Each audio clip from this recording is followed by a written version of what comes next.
Welcome to the Derek Diamond Experience podcast, where every week I take a look inside the world of film and television with those who have lived it and experienced it. I am your host, Derek Diamond, and coming up on today's show, I'll be chatting with actor Han Soto, who you may know from movies such as Looper, Logan, and the topic of today's show, Cobra Kai. He plays a very pivotal role in Season 3, which dropped on Netflix a little over a month ago, dropped on New Year's Day of this year. And I wanted to talk about Cobra Kai because this is a series that I did not see coming and I did not see liking as much as I have. So a couple of years ago, Cobra Kai came out on YouTube Red. And when I heard about it, I initially thought, do we really need to see a continuation of the story? Like, is the demand there for it? Because I know that Karate Kid was a very popular movie back in the 80s, and I'm a fan too. I grew up watching it, saw it as a kid, loved it, loved the fight scenes. I thought, Mr. Miyagi was really cool. He and Yoda are my two favorite on-screen mentors when it comes to film. So hearing about the series, and I know nostalgia has been a very big thing over the past several years, bringing back properties from the 80s and 90s, and I'm sure we'll see it with the 2000s at some point, but, it sells, and you can't really deny that. When you see something that is a continuation, sequel, whatever the case may be, of something that you grew up with, it makes you feel like a kid again. When you're reunited with these characters, it's like a family reunion in a way. I mean, I felt the same way when The Force Awakens came out. When seeing Han, Chewie, Leia, C-3PO, R2-D2, all the classic Star Wars characters. It was like a family reunion, and like you haven't seen family or friends in a long time. So I was a fan of Karate Kid, but I was very skeptical about how good this series could be, and within the first 5 minutes of the first episode, I was hooked. Because the great thing about this show is that it has such a variety that appeals to everyone as far as the different, the storyline is the same, but, there's elements of teenage drama, there's elements of midlife crisis, there's elements of action, but it all comes down to the storytelling. And the creators of this show have done a fantastic job of telling stories with these characters in present day while still acknowledging the lore of the Karate Kid. It even down to, one of the moments that I noticed in Season 3 during the soccer game sequence is the song that they used was also used in a club scene in Karate Kid Part 2 whenever Daniel breaks the sheets of ice with his hand. So even little nuances like that, I loved, and I didn't even notice that. I mean, I just, I watched Cobra Kai, I watched the soccer scene, I was like, oh, this is kind of a catchy song, so I Shazammed it, and then saved it for, playlist that I use whenever I work out, but watched Karate Kid 2, soon after, and heard that song, and I was like, oh, that's, like, it acknowledges everything, is what I'm trying to say. And it also sets the movies in a new light in a way, because you watch Cobra Kai, and it's, in the beginning, it's very much Johnny's story. Johnny was Daniel's rival back in the original Karate Kid. Johnny loses to Daniel in the All Valley Finals. But other than that brief sequence in Karate Kid Part 2, you don't really get to see what happens with him. And this series is centered around him and his path to try and redeem himself and make a better life for himself, because unlike Daniel, things didn't really work out for Johnny. Daniel was 2-time All-Valley champion. He has a great home life. He's got wife, kids, runs a successful car business. So, but Johnny, it didn't quite work out that way. But it's interesting because it puts a new spin on both characters, because with Johnny, you see, he's a very flawed individual still, but he has that drive and that want to make a better life for himself. And with Daniel, this new lifestyle that he's had of being, rich and successful has kind of made him a little cocky. And in a way, you can look at him as being one of the antagonists of this show. And it puts the movies in a new light because you watch Daniel's attitude, you can see that condescending, grudge-holding type of attitude. So it does a great job of adding to the allure of the Karate Kid story. And even, the flashback scenes of seeing Johnny as a kid when he's introduced to Cobra Kai, he's introduced to Kreese, adds that new element to Johnny Lawrence. And I think it was great that they brought all the original actors back. They were all on board. And with season 3, because there was a bit of a delay with this season because the rights switched from YouTube to Netflix. They released seasons 1 and 2 on Netflix. It gained a whole new audience. And then season 3 was announced for January 1st, 2021. Dropped, watched all of it in one day. I know season 3 has been, the reaction has been very mixed. And it is a bit of a slower burn as far as the progression of the story, because there are new elements that happen. Season 1 is very much the story of Johnny and Daniel continuing their rivalry. Then Kreese shows up at the end, and then season 2, he's sprinkled in a little bit more. And you could also see that, and this is kind of one of my critiques for season 3, it seems like Johnny took a bit of a step back because in season 3, and I'm going to try not to really spoil too much because I know there are some who still haven't seen it, and in the conversation with Han, we don't get into spoilers, so like that conversation, I'm going to respect that. So there is a sequence, and it's been put in the trailers that, that this happened, but Daniel goes to Japan for a period of time, and he kind of does a mental recharge of his batteries by visiting Okinawa, and characters from the second movie come back, and it makes me wonder if, farther down the line, we're going to see other characters. Like there's a tease at the end of the season that a certain villain from Karate Kid Part 3 will be returning. And I know it's a very mild spoiler, but it's out there.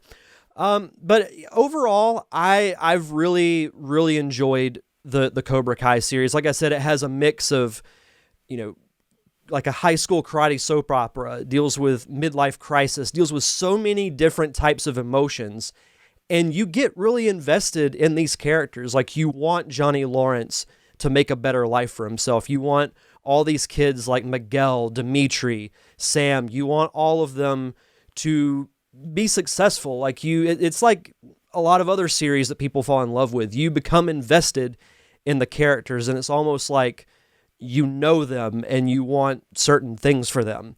And that's what I found throughout these 3 seasons of Cobra Kai. Dimitri's a fun favorite of mine. Like he reminds me of every internet troll that I've seen, post a thread or post topics on forums or threads or things like that.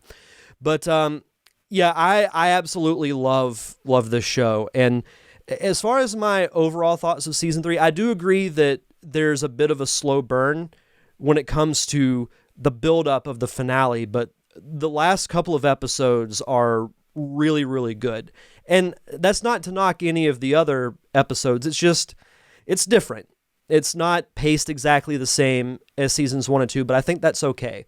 There's more development with other characters. And there's a big payoff. I will say that. That's one thing about all 3 seasons is that they've ended on really good cliffhangers and just making you wanting more. So I can't wait for season 4. It's going to be, I know they're filming it right now, and hopefully, fingers crossed, that it will be out by the end of the year or maybe early 2022. We'll just have to see. But there are some really good moments. Like there's some good fight scenes early on in season 3. A lot of it is dealing with the emotional fallout because, as you know, at the end of season 2, Robbie kicked Miguel off of a balcony, lands on a rail, and is knocked unconscious. And when the new season begins, he's in a coma. So a lot of the characters are in a very dark place because of what happened, both kids and adults. And the first couple of episodes are, focused on dealing with that before we get to the main point of what this season is going to entail. But I love it. I loved the the other thing is I mentioned the flashbacks with Johnny and seeing what he was like as a kid and kind of showing his home life and what ultimately molded him into what he is. We also get that with Kreese, and I thought those flashbacks were so well done. They were some of the highlights of this entire series and really getting to understand why he's the way he is. And I'm hoping that we see more of that in season 4. You get to see a lot of stuff with these flashbacks, and it's really important to what molds Kreese into what he currently is now and his mindset and why he thinks certain things that he does. I really hope we get more of those in season 4. Season 4, I think, has a chance to be really good. I have no idea how long the series is going to run. I've heard that the creators have enough material for, say, like 6 seasons. But we'll see. As long as the stories are good, I will keep watching. It's a show that I've watched all 3 seasons multiple times. And what's great about it is that there are only 10 episodes and each are half an hour. So they're fairly easily digestible, and you can watch several in one sitting. So if you haven't seen it, I highly recommend that you watch Cobra Kai. It tugs at the nostalgia heartstrings. It tells great stories. Yeah, the acting is a little over the top, like some 80s movies are. And that's one thing, too, is that this show does not shy away from its source material. It knows it came from a product of the 80s that has over-the-top action, cheesy dialogue.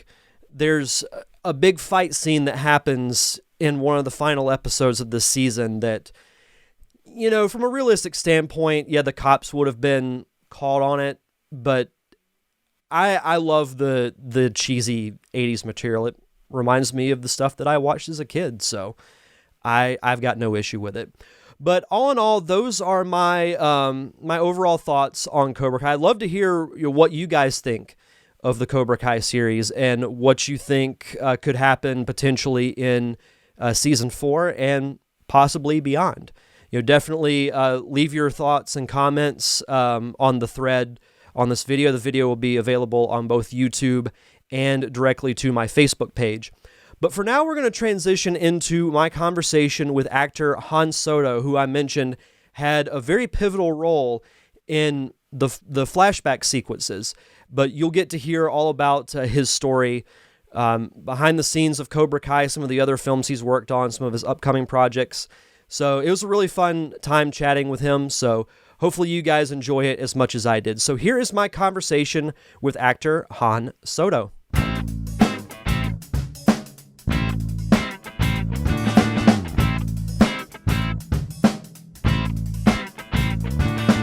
Welcome back to the Derek Diamond Experience podcast, and joining me this week is actor Han Soto. Han, how are you, sir? I'm wonderful. How about yourself, Derek? Doing good. I know we were just chatting about our fellow natural disasters that we've been through, because you lived in New Orleans for a period of time back when Hurricane Katrina hit back in 2005, and we had Hurricane Sally hit here in Pensacola a few months ago, and we're still feeling the effects from that. So. And you mentioned you had evacuated during Katrina, which was the right call, because that town's still feeling the effects from Louisiana. And we've had our fair share of hurricanes, and like I was telling you, that was the first one we ever evacuated. And seeing I-10 contraflow to Texas was kind of crazy.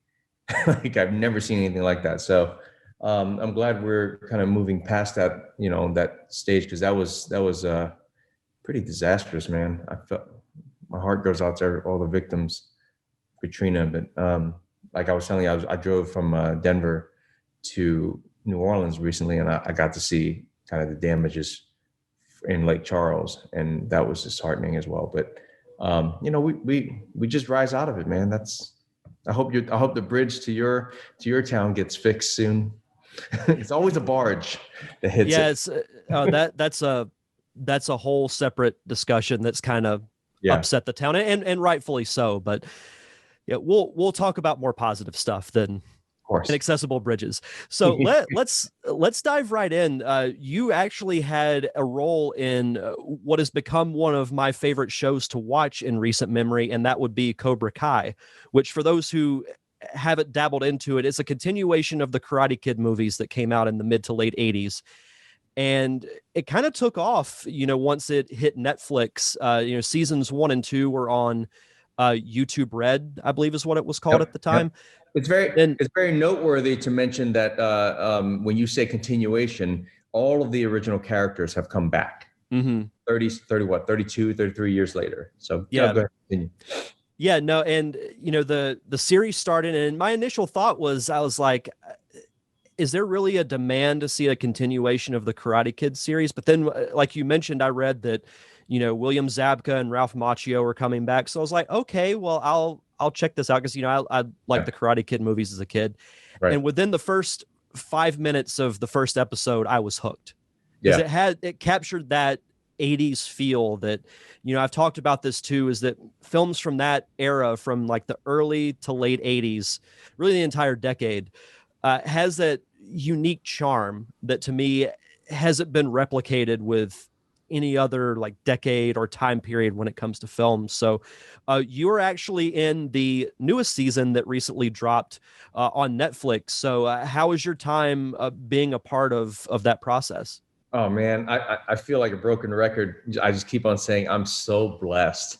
Like the producer was actually on set while I was filming, and he kind of leaned over to me and goes, "How does it feel to be the baddest dude in Karate Kid history?" And I just looked at him with a smug look, and I said, "It feels awesome." Amazing. I don't want to really spoil anything for anyone who hasn't watched it yet, but yeah, I play a very villainous character, and essentially the reason why Cobra Kai exists. Yeah, it's an important role, and like you said, without spoiling it, it's an important role, and that had to have been a really cool feeling. Because were you a fan of those movies? Oh, completely, yeah. All of the '80s feeling, like Stranger Things. You know how you see different like props in there. It just brings this nostalgic feeling to you. You just can't escape it, and it makes you tingly inside, but like I didn't know the severity of my character, until I was actually on set and like in the moment, and it hit me while I was in the scene, thinking to myself, because I didn't see the big reveal, like that wasn't written in the script. And so I didn't see it till I was on set. And in one of my scenes, I thought to myself, I go, holy crap, I'm the reason. And I wish I could talk more about it, but yeah, no, and it's interesting that you bring that up, because through watching the show, I feel like it's touched on so many little moments from the movies, and actually makes the films better, because even down to the little nuances of using like the same songs that were used, and I don't want to call them minor scenes, because I feel like every scene in the show drives the point in some way. But I was watching Karate Kid 2. It was on TV recently, and the song that plays in the club whenever Daniel breaks the ice with his hands, they use that in a montage in Cobra Kai. So it's like just little moments like that make that show so good. And I enjoyed, again, without spoiling, the sequence that you were a part of was one of the highlights from the entire season, in my opinion. Thank you. It's pretty nice. For sure. I'll say that you get to see the origin of one of the more important characters from the movies and the show too. So no, it's needed. It's needed because a lot of times, we get lazy in filmmaking and not really, pay homage to why that character has been the way he is for our entire lives, So So it's nice. I'm glad they did that, and they did that in a very tasteful and fun way too. Well, it made sense too, because Yeah, after you watch the entire series, you're like, okay, I can see that now. yeah, And I don't think it was something that they necessarily had to do, but it was really cool that they did, yeah. because And how interesting is it that, you know, we when we were growing up, who did we love? Which character did we like? And Mhm. now at this journey in our life, you know, in our life, like it's funny how we gravitate towards the once antagonist, you know, Yeah, who is now kind of it's switched roles. well, it's such a layered show too. It adds, like I said, I can go back and watch the original movies after watching Cobra Kai, and it kind of Mhm. gives you a new perspective on Yeah. things, because it's like you catch little things, you're like, okay, I see that in a different way now. Yeah. I haven't done that yet. You I should. started, yeah, I have a 7-year-old, and so I got her all caught up with, you know, all the like 80s stuff, you know, the He-Man lunch boxes and uh cassette tapes, even the coil cord phones. Like she's like, "What Oh is wow. that?" It actually rung. It actually, you know. So I started. You know, she had questions. She had a lot of questions while she was watching it. And it was nice to be able to engage with her in that way. You know. Um, It's fascinating to watch kids, because I know there's several videos on YouTube where kids are introduced to like Ataris or the original Nintendo, and just watching them interact with it, like what is this? It's just so yeah, there fascinating. was a YouTube video like that, right? A kid, you Yeah, know, yeah. They're like, "What is this thing? How do you use it?" yeah. No one will ever understand uh, uh, the things we had to go through. Everything's so instant and digital these days. Um, Everyone had a strategy on how to blow on the Nintendo cartridges. God knows how much spit was transferred through that Oh process. yeah, yeah. So the amount of saliva, yeah, it's got to be insane. But I mean, there was a certain charm to it, though. yeah, yeah. I mean, that's the coronavirus vaccine, right? If you go Something through like that, that. you get. I like that. So, kind of backtracking a little bit, what was it that initially made you want to pursue a career in acting? Because you had a successful business career beforehand, right? Yeah. Well, I had to make sure that it was viable to kind of survive, you know, financially. And I stumbled upon it on accident because I was just doing extra work in Louisiana, and I got on set of a Madden commercial as an extra and got bumped to principal in a scene that wasn't even written in the commercial. And I want to say that's the year the Saints won the Super Bowl. So had they aired that during the Super Bowl, it would have been a bigger paycheck for me. But when this check started rolling in, I realized that, hey, I can actually make a living out of it, and that's where the story started. Because I was doing mostly regional stuff back in 2009, 8 and 9, and and as you know, have you been in Pensacola this Hmm. whole time? Or so Hmm. the industry kind of came to us. You know, it started around that time, and when the tax credits blew up, we it was just Hollywood trucks everywhere in Louisiana.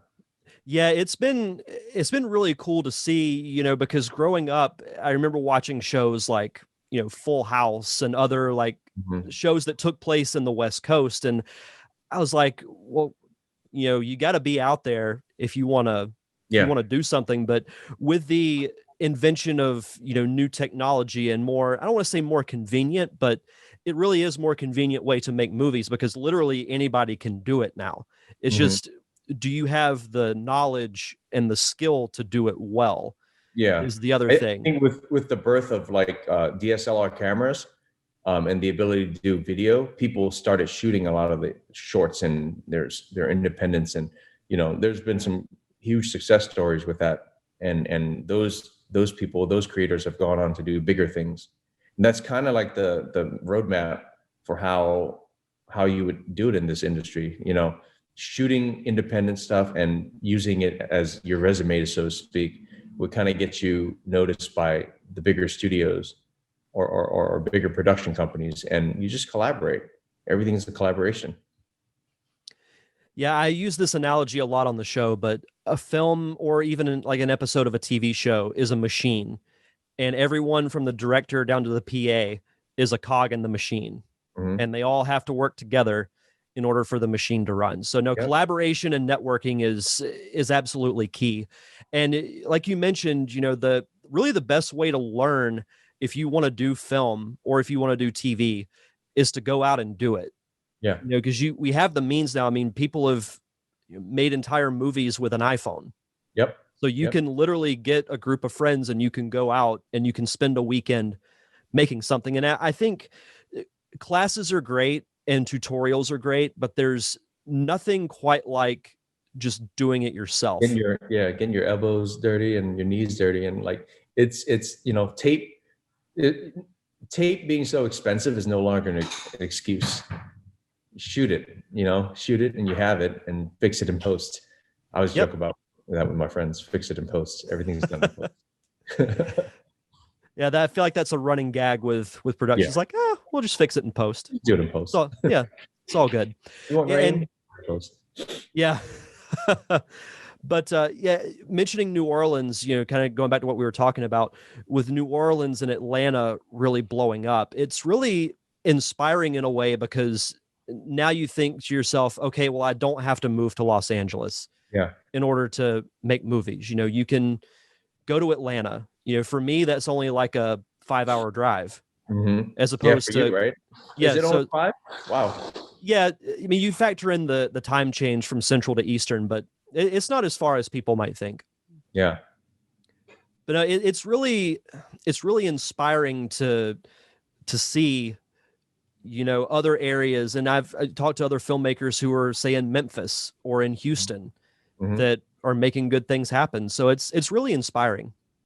Yeah. I mean, I talk about this on other interviews, and I was packed. My car was packed, headed to LA. And, one of the interviews I did yesterday was actually at the spot where I exited to turn the car around. So it's just a bunch of those little stories. Every credit also on my IMDb has an awesome story behind it, and everyone who's involved. I drove 15 times to Florida just for a possibility of getting on Burn Notice when they were shooting. Oh, wow. Yeah, and I was just driving with a friend to help him out, and I ended up being the one who got the role. So. What are some of your favorite stories? Like you mentioned, all your credits have a story. What are some stories that stand out to you?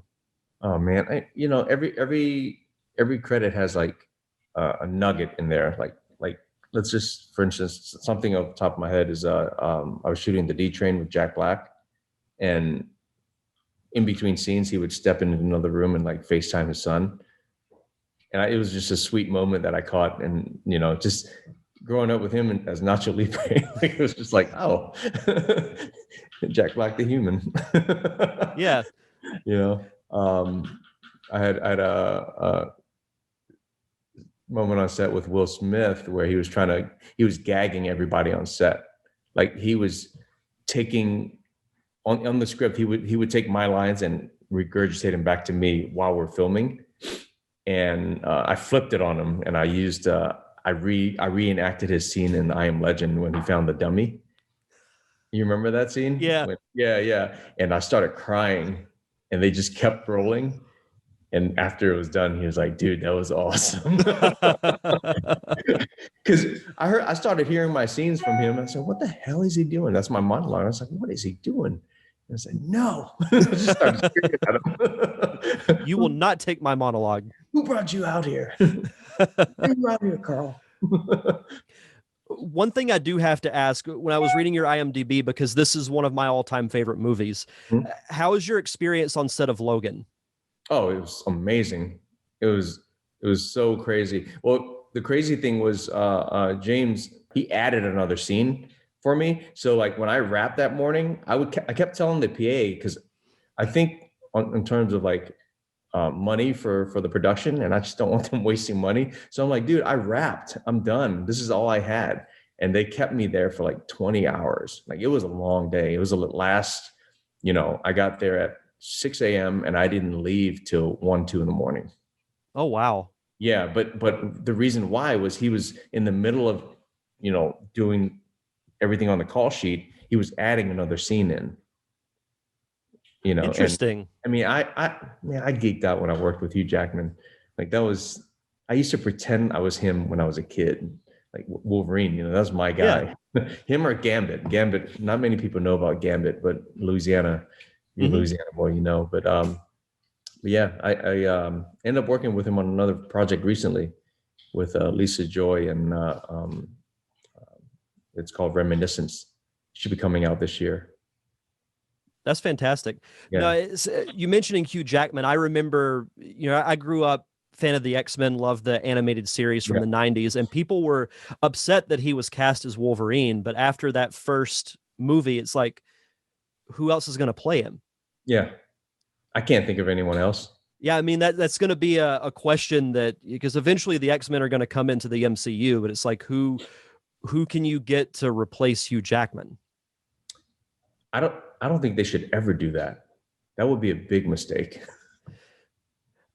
One of the biggest regrets to me, as far as like the MCU, is like when they added like Spider-Man, and now they've added Fantastic Four and the X-Men, is not seeing like Hugh Jackman and like Patrick Stewart interact with Robert Downey Jr. and Chris Evans like that. Yeah.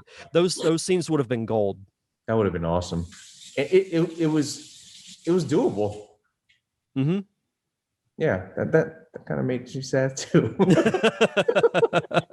Didn't mean to bring the interview on a down note, but it's just like it's something that's always like in the back of my mind. Like whenever they mention, oh well, the Fantastic Four are coming or the X-Men are coming, like, man, where's Wolverine? Yeah, absolutely. So yeah, I mean, I think he ended on a very, very high note.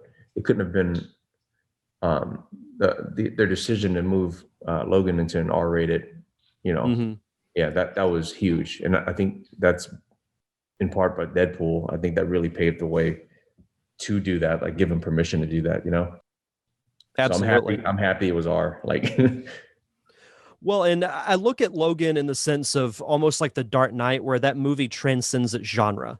Yeah, it's a comic book movie, but you look at The Dark Knight, it has like a crime espionage feel to it. You look at Logan, it has the feel of a Western, like Logan's the old gunslinger who's coming out for one last fight. It transcends its genre. And to me, that's what makes Logan like one of the best comic book, we'll call it comic book movies, but best comic book movies ever made. Yeah, exactly.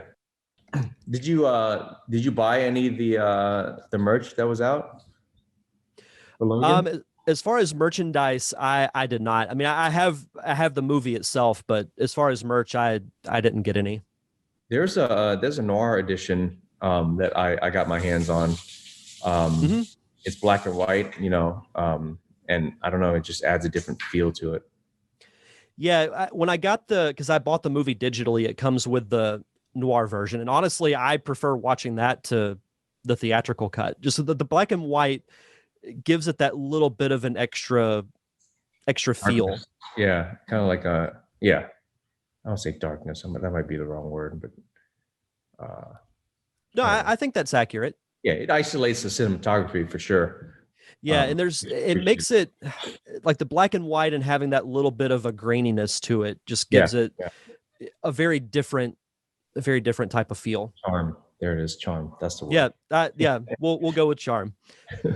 So, we mentioned Cobra Kai. Do you have any other projects that you're currently working on, or things you have coming up in the future you want to talk about? So during the pandemic, we started a distribution label called Kamizake Dogfight. We started it in May. Last I counted, we have about 12 to 14 films on our slate. And what we do is we distribute featured horror films for filmmakers. So it's kind of our way of, continuing the pay it back movement, because we take on filmmakers and we actually take care of their films.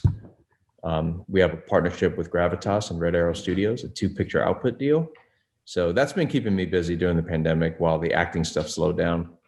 Obviously, a lot of productions are not moving in that space. It's just so expensive to shoot during COVID, 20-30% more than the budget. It's a lot of money.